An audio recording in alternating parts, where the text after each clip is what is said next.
میرے آقا علیہ السلام کے دیوانوں، جیسے آج لوگ بہانے سے نماز چھوڑ رہے ہیں، بہانے سے سود کھا رہے ہیں، بہانے سے معاذ اللہ گناہوں کو کے لیے ماحول بنا رہے ہیں، یاد رکھنا خدا نے جس کو حرام کر دیا ہے اس کی حرمت کو کوئی حلال سے تبدیل نہیں کر سکتا۔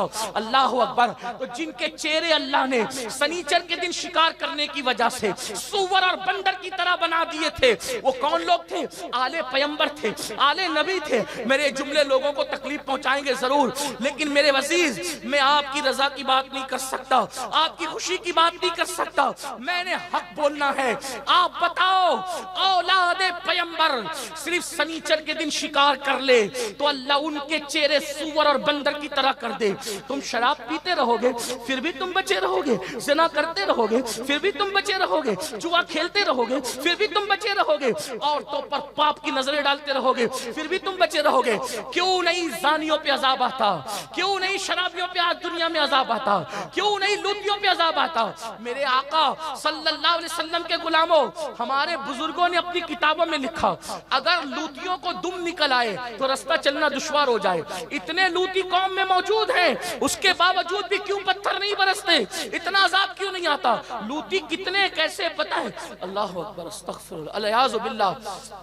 جو لوگ قوم لوط کا عمل کرتے، اس کی وضاحت نہیں کرتا لیکن اسے اشارہ دیتا، یعنی مرد مرد کے ساتھ اپنی خواہش پوری کرتے اور عورتیں عورتوں کے ساتھ، وہ کہیں بھی مریں گے، رات گزرنے سے پہلے ان کو ان کی قبر سے نکالا جائے گا اور قوم لوط پر جہاں عذاب آیا تھا قوم لوط پر، وہاں لے جا کر ان کو پھینکا جائے گا۔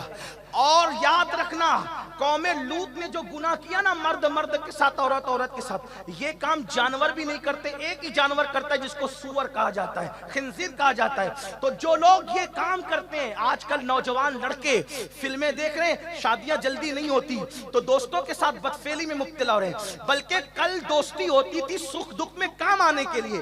آج کل کے نوجوان لڑکے اس لیے ایک دوسرے سے دوستی کر رہے ہیں تاکہ اپنی خواہشات پوری کریں، یہ حالات ہیں۔ لیکن میری قوم کے جوانوں اپنے حال پہ رحم کرو، میلاد مصطفیٰ کی محفل میں آنے والوں، اللہ کے عذاب کو برداشت کرنے کی طاقت نہیں ہے۔ قیامت کے دن قوم لوط کا عمل کرنے والے سور کی شکل میں اٹھائے جائیں گے، خنزیر کی شکل میں اٹھائے جائیں گے۔ اور یاد رکھنا اگر کسی کو پتا چل جائے کہ یہ قوم لوط کا عمل کرتا ہے لیکن بندہ اس کا بائیکاٹ نہ کرے، اس کو برا نہ جانے، مخالفت نہ کرے، اس سے دوستی رکھے، اس کی تائید کرے، ایک دن میں 36 مرتبہ اس پہ لعنت نازل ہوتی، لعنت برستی۔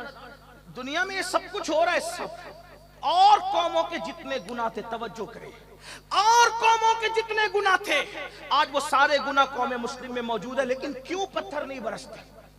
دھیان ہے آپ کا؟ اس لیے کہ اپنے نبی قبر میں دعا کر رہے ہیں، رب حب لی امتی، رب حب لی امتی۔ یہ دعا کا اثر دنیا میں ہمیں مل رہا ہے، حالانکہ آخرت میں تو جو عذاب ہے وہ تو ہونا ہی ہے، لیکن دنیا میں ان کی دعا کا اثر